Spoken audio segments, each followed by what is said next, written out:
Allez, bienvenue à tous dans ce numéro de Parlons Banque qui sera focalisé sur l'institution régulatrice et des supervisions de banques en RDC, la Banque centrale du Congo. Aussi, ces sujets vous parlent. Restez avec nous pour la suite.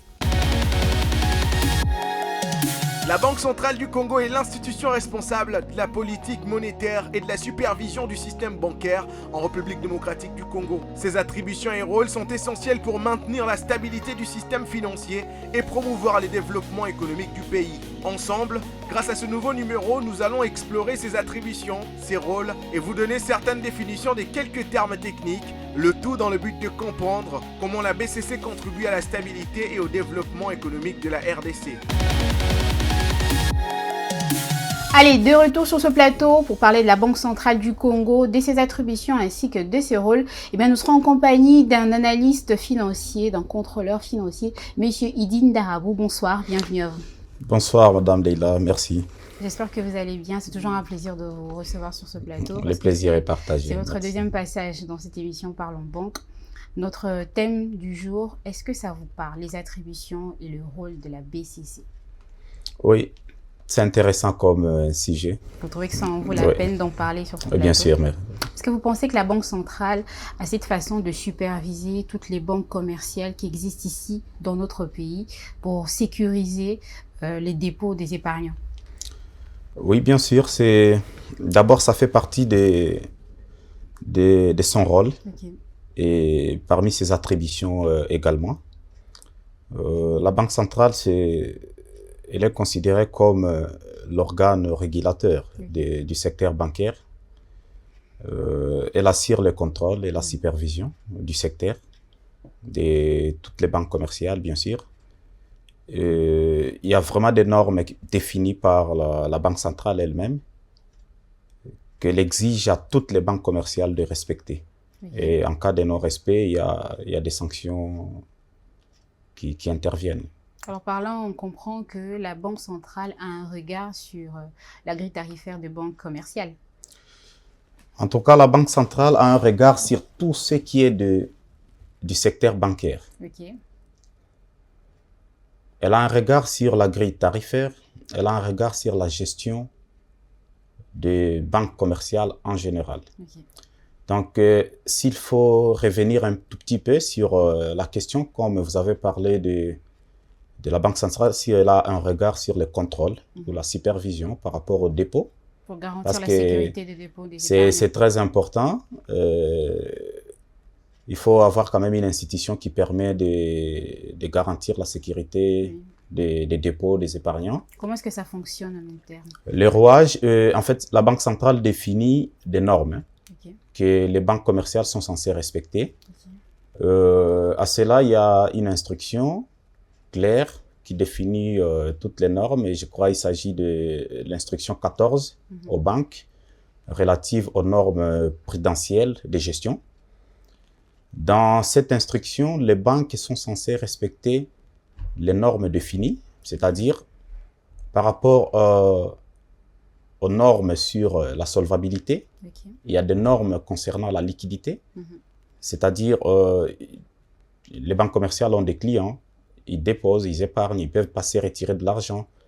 Et la banque commerciale doit se rassurer que les banques commerciales ont cette capacité de faire ou rendre ces services à leurs clients pendant la journée, pendant le mois ou pendant l'année, pendant tout l'exercice en fait de la banque ou des activités de la banque. Donc c'est bien contrôlé au préalable et même des contrôles permanents. On envoie régulièrement des agents de la Banque centrale pour faire ce travail. Donc, il y a toute une direction qui veille sur la gestion prudentielle, sur la liquidité, la solvabilité, la gestion de risques. Et il s'agit de la direction de supervision des intermédiaires financiers au niveau de la Banque centrale qui fait régulièrement ce travail. Parce que je comprends bien, on va dire, sur chaque délai, peut-être un mois, 3 ou alors une année, les banques on mène comme ça les rapports auprès de la Banque centrale pour arriver à attester de leur crédibilité. Et puis les banques, la Banque centrale, elle à son tour, envoie des auditeurs auprès de ces banques pour arriver à vérifier si tout fonctionne correctement, si les règles ou alors les normes sont respectées. Oui, de façon générale, vous avez presque tout ramassé. Et ça se passe de cette façon, c'est-à-dire les banques commerciales sont tenues de faire les rapports mensuels. Mensuel, c'est chaque mois? Oui, chaque mois. Je pensais que c'était sur un délai peut-être... Mensuellement, on fait des rapports sur les activités, parce qu'on ne peut pas attendre, par exemple, une année. On risque 3 de... mois ou 4 mois. On risque de... Mensuellement. Ouais, ça expose, en fait. Mensuellement, c'est quand même bien, c'est un délai un peu réfléchi. La Banque centrale a tout le temps de voir le risque, tout le risque possible, s'il y en a bien sûr, et trouver des solutions rapidement, afin de protéger les épargnants qui sont des clients de la banque. Donc, il y a tout le mécanisme mis en place par la Banque centrale. Mais déjà au départ, au moment de l'agrément, si vous n'avez pas un capital social de 30 millions de dollars, vous ne pouvez pas obtenir l'agrément pour se lancer dans le secteur bancaire. Donc ça, c'est déjà une norme prudentielle. C'est-à-dire que vous devez avoir un capital social d'au moins 30 millions de dollars et ce capital social est libéré et la Banque centrale se donne le pouvoir d'avoir un contrôle sur ce capital. Et lorsqu'il y a des problèmes, des petits soucis, donc la Banque centrale peut avoir déjà une mainmise sur ça de manière à protéger tous les problèmes. En dehors de cela, elle ajoute d'autres critères sur, par exemple, les fonds propres de base qui ont aussi une limite bien définie par la Banque centrale dans l'instruction 14. Il y a aussi des fonds propres complémentaires, c'est-à-dire au moment où la banque quand même dégage des excédents, il y a des réserves, ça vient se rajouter parce que il faut que cela ou ces matelas soient gardés de manière à mettre aussi la banque à l'abri de certains risques du point de vue des liquidités et de la solvabilité, bien sûr. Donc, les épargnants peuvent dormir sur leur laurier, car la Banque centrale est en train de veiller sur la sécurité de leurs dépôts. Oui, bien sûr, les clients peuvent dormir calmement parce que la Banque centrale fait ce travail. Et il y a aussi un exemple. On peut parler, l'exemple récent, c'est celui de la Afrelen First Bank. Afrelen avait connu des difficultés. Il y avait également dans leur portefeuille, les portefeuilles dépôt, c'est-à-dire les épargnes de clients. Et je ne pense pas qu'il y a eu des tensions en RDC ou à Kinshasa, voir des gens courir vite à l'agence. Ils n'ont pas, voilà, parce que la Banque centrale avait toutes les informations et ils regardaient de près l'évolution des activités de Afrelen.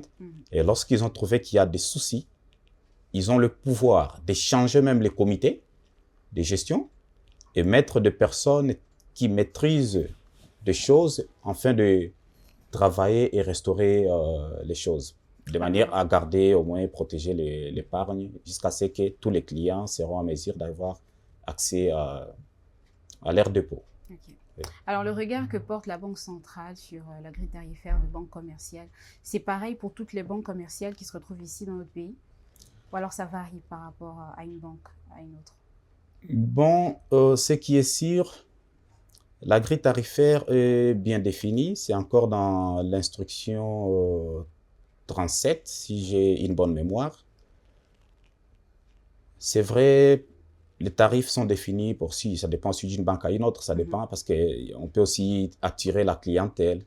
Par exemple, pour une banque, quand il s'agit de faire une opération à l'étranger, tu veux faire un virement, soit d'une banque à une autre, Equity peut définir son montant, en fait son tarif. S'il trouve que je peux prendre 2,5 $, soit 10 $, hein, c'est juste un exemple, c'est tout à fait normal. Et une autre banque peut aussi définir, ainsi de suite. Mais le plus important, la Banque centrale garde aussi un œil sur ça. Il y avait une question aussi concernant des services financiers, bancaires, qui devraient être en fait gratuits pour tous les clients. Est-ce qu'il y a des services bancaires gratuits? Bien sûr, il y a des services bancaires gratuits et c'est encore défini dans la même instruction 37. Par exemple, lorsque vous voulez ouvrir un compte bancaire aujourd'hui, on ne paye pas l'argent. On peut ouvrir un compte bancaire sans frais? Sans frais. On ne paye pas un seul centime pour ouvrir un compte bancaire, alors ça, par exemple. c'est pas dans toutes les banques, hein? Oui, c'est dans toutes les banques. En tout cas, c'est dans toutes les banques. À l'époque, je me rappelle, et je peux comprendre, on n'avait pas le nombre de banques que nous avons aujourd'hui. Vers les années 2002, 2003, 2004, on pouvait quand même nous exiger d'avoir $50, un minimum de $50, $100 pour l'ouverture d'un compte. Mais aujourd'hui, presque dans toutes les banques, l'ouverture des comptes est gratuite. Okay. Donc ça, c'est un exemple. Il y a plusieurs autres exemples. Par exemple, si vous voulez consulter les soldes de votre compte, c'est gratuit. Vous pouvez le faire, par exemple, à partir de votre téléphone. Il y a des applications qu'on a installées pour les clients de banque. Donc, vous pouvez facilement manier votre téléphone et entrer dans l'application et regarder les soldes de votre compte. Okay. Pareil pour l'historique du compte, c'est-à-dire ce qu'on appelle communément le relevé bancaire. Vous pouvez imprimer votre relevé bancaire, même pour l'exercice d'une année ou 2 mois, ça dépend, tout un mois, 2 mois, ça dépend, même à partir de l'application. Vous maniez ça, vous demandez et la banque vous donne directement l'historique de votre compte ou le relevé en fait. Donc, il y a plusieurs opérations comme ça, voire même le retrait. Et certains retraits qui sont gratuits? Les retraits, oui, bien sûr, plusieurs. Le retrait au niveau du guichet de banque. Il y a quand même un pourcentage qu'on prélève, non? Non. Au niveau du GAB, par exemple, c'est gratuit. Okay. Vous pouvez passer, vous retirez votre argent, on ne prend pas un seul centime. Et tout comme au niveau du guichet à la banque, vous pouvez passer, vous retirez l'argent, on ne prend pas quelque chose là-dessus. Okay. Donc, il y a plusieurs opérations, tout comme le virement au sein de la même banque, d'un compte à un autre. On ne paye pas pour ça. Okay. Voilà. Donc, il y a plusieurs services bancaires qui sont quand même gratuits pour les clients. Ok, heureuse de le savoir. Je suis sûre que nos téléspectateurs aussi sont heureux et ils vont approcher dorénavant les banques pour essayer de savoir. C'est très important, surtout si pour c'est très important pour les spectateurs, surtout qui nous suivent. Et je sais plusieurs d'entre eux, ils sont clients à la banque ou dans des banques commerciales. C'est très important d'avoir cette information. Au cas où ils constataient qu'on a pris quelque chose pour des opérations qui sont censées être gratuites, ils peuvent aussi réclamer. Ok. Oui. Alors, étant donné que la BCC, c'est l'institution régulatrice et de supervision des banques ici en RDC, est-ce que vous pensez qu'il y a, on va dire, un service propre aux clients qui sont lésés auprès de banques commerciales qui ont le droit comme ça de se retourner vers la BCC pour dire que non, voilà, j'ai été lésé, j'ai fait un recours, mais qui n'a pas abouti, qui n'est pas arrivé jusqu'à la fin. Okay. Je me retourne vers la BCC, vous qui êtes comme ça l'instance régulatrice, vous êtes l'institution régulatrice et de supervision de banques. Est-ce que la BCC peut aider ces clients-là? Bien sûr, Madame Leila. Bien sûr, c'est comme j'avais dit, la Banque centrale. C'est-à-dire vous laissez votre banque, mais vous allez à la BCC pour aller vous plaindre. Tout est prévu dans les textes et dans les instructions de la Banque centrale. Est-ce que la population est au courant? Le problème, c'est justement ça. La population ou les clients ne sont pas au courant. C'est le plus grand problème, en fait, en RDC. Il ne s'agit pas seulement du secteur bancaire. Et dans plusieurs secteurs, les Congolais ne sont pas vraiment au courant sur beaucoup d'informations, surtout à ceux qui ont trait à leurs droits. Est-ce que l'information, elle est là, elle est facile à accéder? L'information est là, c'est facile à accéder. Même les clients qui nous suivent et qui ont des problèmes aujourd'hui avec leur banque, je leur demande de lire l'instruction 39 de la Banque centrale. Okay. Vous avez le téléphone Android, il suffit d'écrire instruction 39, Banque centrale ou BCC. Il y a toutes les instructions dans le site de la Banque centrale. Okay. Il suffit d'écrire instruction 39, Banque centrale. Vous aurez toutes les informations concernant les revendications. Okay. Donc, la Banque centrale dit, elle n'a rien oublié. Elle sait que dans la gestion, les banques commerciales peuvent avoir des difficultés avec leurs clients. Et elle, comme organe régulateur, elle a prévu des textes pour résoudre les différends. Et c'est vrai, dans le passé, il n'y avait pas vraiment, je peux dire, du sérieux ou des suivis sur, en fait, dans cette matière. Mais actuellement, l'actuel gouverneur de la Banque centrale, André Wameso, a ajouté quelque chose, ça touche, parce que c'est aussi un ancien du secteur, depuis l'Europe. Il a ajouté une touche en créant une nouvelle direction au sein de la Banque centrale pour résoudre aussi ces différends. Okay. C'est la direction de l'inclusion financière, si j'ai une bonne mémoire. Et cette direction, ou au sein de cette direction, il y a un service qui est chargé de suivre de près les plaintes des clients qui ont des difficultés avec les banques commerciales. Dans l'instruction 39, tout est défini. Vous pouvez commencer avec votre banque, vous posez le problème, et dans 45 jours, la banque commerciale est censée répondre à votre problème. Okay. Et si vous trouvez que le problème n'est pas résolu, vous remontez vers la banque centrale.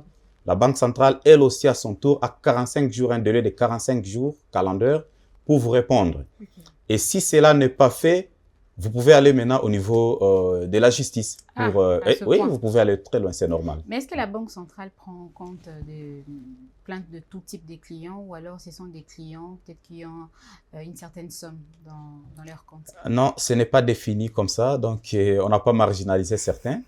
Tout celui qui est client au niveau des banques commerciales et qui se trouve en difficulté. On peut se dire en tant que client, avec mon petit compte que j'ai, est-ce que je peux arriver jusqu'à la banque pour me plaindre? La banque centrale ne regarde pas le volume de votre compte. La banque centrale te regarde comme client. Tient compte de tout type de clients. On te regarde comme client. Et lorsqu'elle fixe les normes, elle ne définit pas les normes en fonction des clients. Oui. Elle définit les normes pour tous les clients. Et ce n'est pas précisé parce que toi, ton compte, il n'y a que 10 $. Tu n'as pas le droit d'aller revendiquer parce que c'est 10 $. Okay. Non, non. Donc, les clients ne sont pas marginalisés. C'est pour tout le monde. J'ai posé cette question parce qu'on est en RDC. C'est un peu normal. C'est bien normal. Oui. Les lanternes de nos téléspectateurs. Alors, vous l'aurez compris, chers téléspectateurs, si vous avez des problèmes ou alors vous êtes lésé par rapport à votre banque, vous avez cette possibilité d'aller déposer une plainte auprès de la Banque centrale. Et la Banque centrale va faire bouger les choses. Bien sûr. Pour arriver à vous satisfaire, bien vous sûr. En tant que client. Essayez en tout cas. Vous avez déjà eu à essayer, vous connaissez des personnes non, qui personnellement, ont eu à faire ce genre de recours et puis ils ont trouvé gain de cause? Non, je n'ai pas de témoignages à faire là-dessus et personnellement, je n'ai jamais eu de problème avec une banque de la place. Ok. Oui. Alors à présent, Monsieur Idi Ndarabou, j'aimerais que vous puissiez définir certains termes techniques qu'on a l'habitude d'entendre, mais on ne connaît pas forcément leur définition. Oui. J'aimerais qu'on commence par le taux directeur, parce que ça s'est dit très souvent. Je suis sûre et certaine que nos téléspectateurs n'ont pas cette information. En tout cas, la grande partie. Voilà, je vais faire un effort de trouver des mots justes pour que les téléspectateurs comprennent au moins de quoi il s'agit. Les taux directeurs, oui, on en parle très souvent à la télé, dans les communications et tout. Le terme technique, c'est un taux de refinancement. C'est-à-dire, c'est toujours assez technique. C'est encore trop technique. C'est un taux de refinancement pour les banques commerciales. C'est-à-dire, s'il faut être simpliste, c'est les taux auxquels ou les taux par lesquels la Banque centrale prête de l'argent aux banques commerciales. Okay. Donc, ces taux ne concernent pas les clients que nous sommes, les individus, c'est-à-dire une entreprise ou un fonctionnaire, je ne sais pas, un autre client de la banque. C'est un taux qui concerne que les banques commerciales. Okay. C'est entre le banque commerciale et la Banque centrale. Okay. C'est-à-dire, une banque commerciale se retrouve en besoin de financement, peut faire recours à la Banque centrale pour solliciter un prêt. C'est un exemple. Et c'est prêt à un prix. C'est prêt à un coût. Et ces coûts-là, fixés, c'est ce qu'on appelle taux directeur. Okay. Voilà.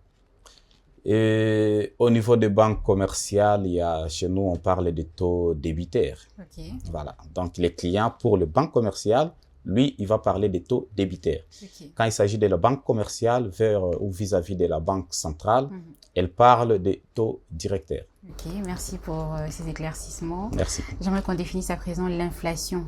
On en a déjà entendu parler, mais est-ce qu'on a vraiment le sens correct de ce mot-là?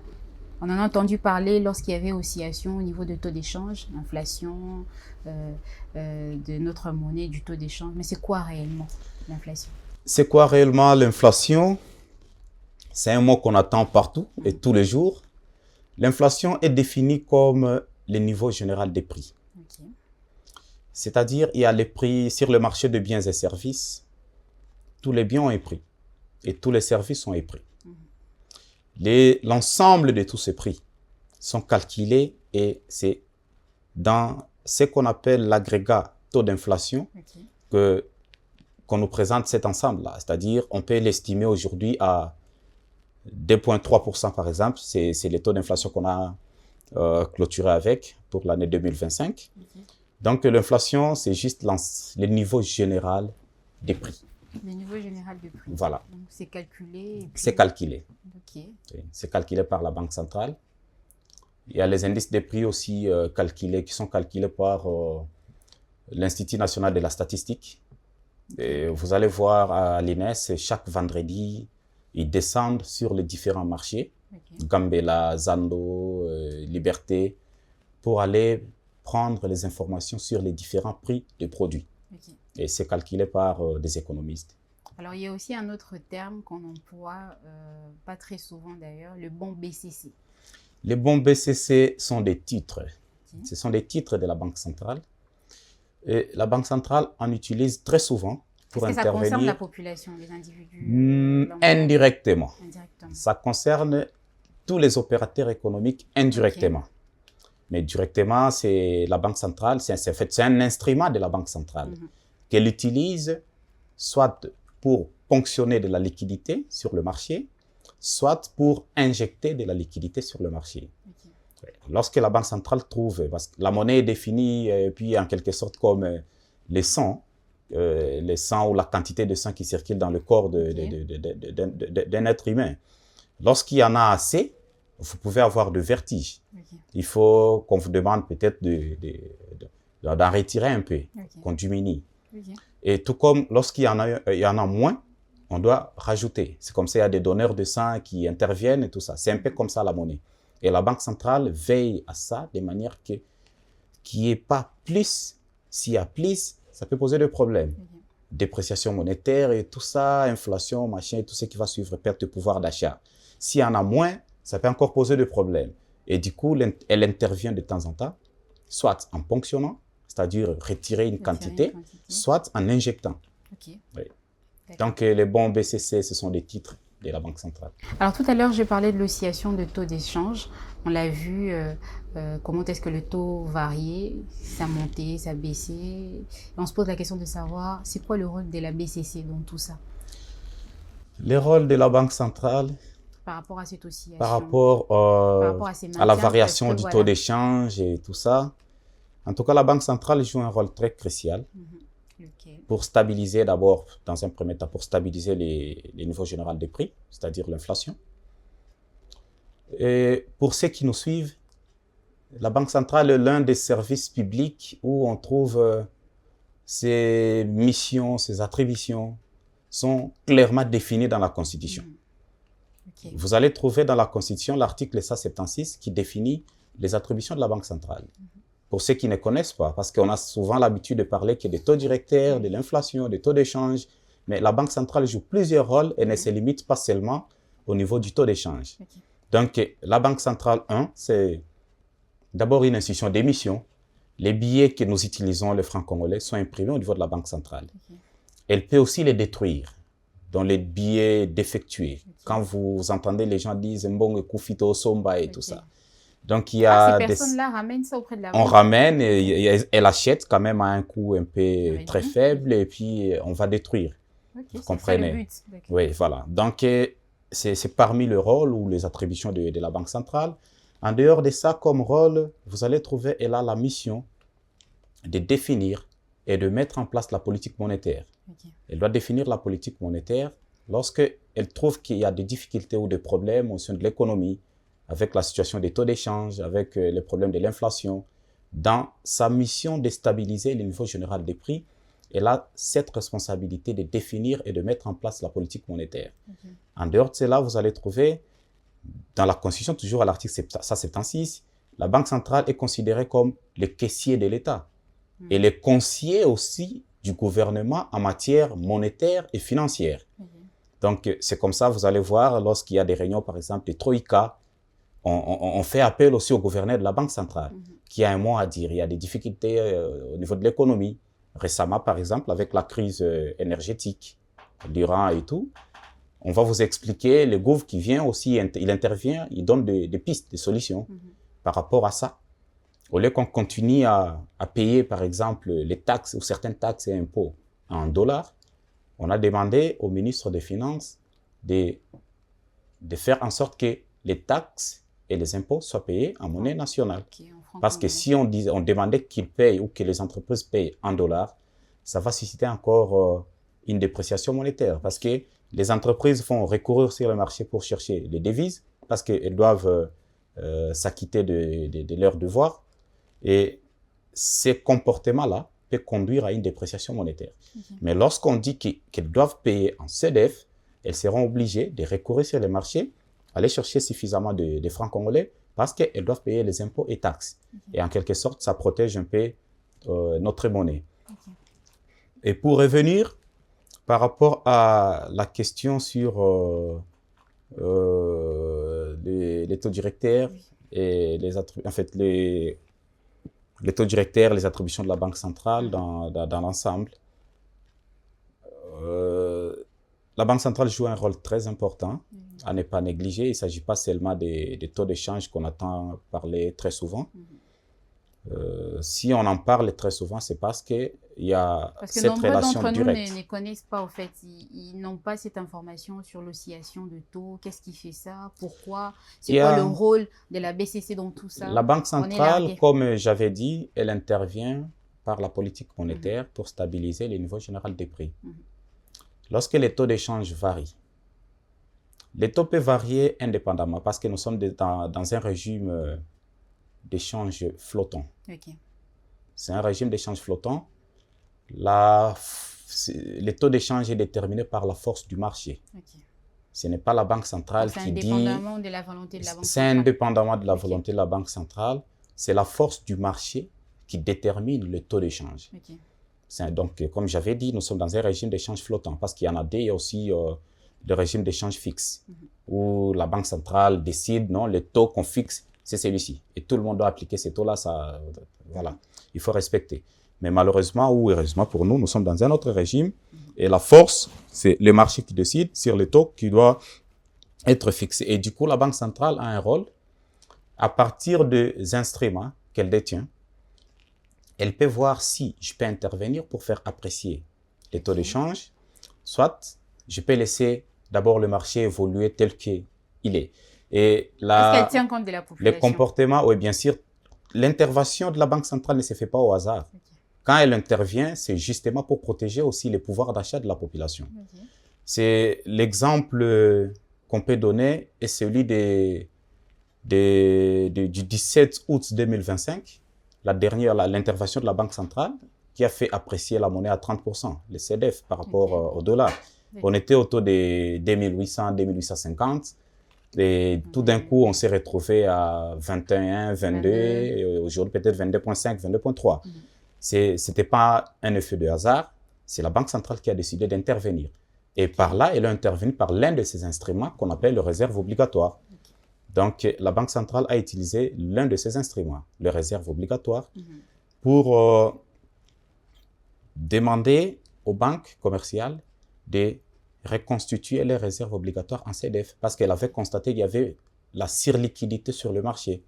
C'est cette politique qui a permis que nous puissions quitter de 2850 à 21, 22, 22,5 aujourd'hui. Et en dehors de cela, elle a intervenu par un autre instrument qu'on appelle le réserve d'échange. À partir des réserves d'échange, qui est défini comme les matelas de devises que détient la Banque centrale pour assurer ses paiements à l'étranger. Et là, la Banque centrale a intervenu à 2 reprises avec un montant de 50 millions pour ponctionner, je peux dire, une quantité de CDF en circulation. L'intervention de la Banque centrale par le biais de ces instruments, est-ce qu'on peut dire que ce sont des leviers actuels pour arriver à stabiliser bien sûr. Le taux ou alors la monnaie congolaise face au dollar? Bien sûr. Et on l'a remarqué. On l'a remarqué en août 2025. Comme je venais de dire, on a quitté de 28,5 ou 28,500 à 21, 22 aujourd'hui. Ce n'est pas un hasard. Donc la Banque centrale avait pris cette décision.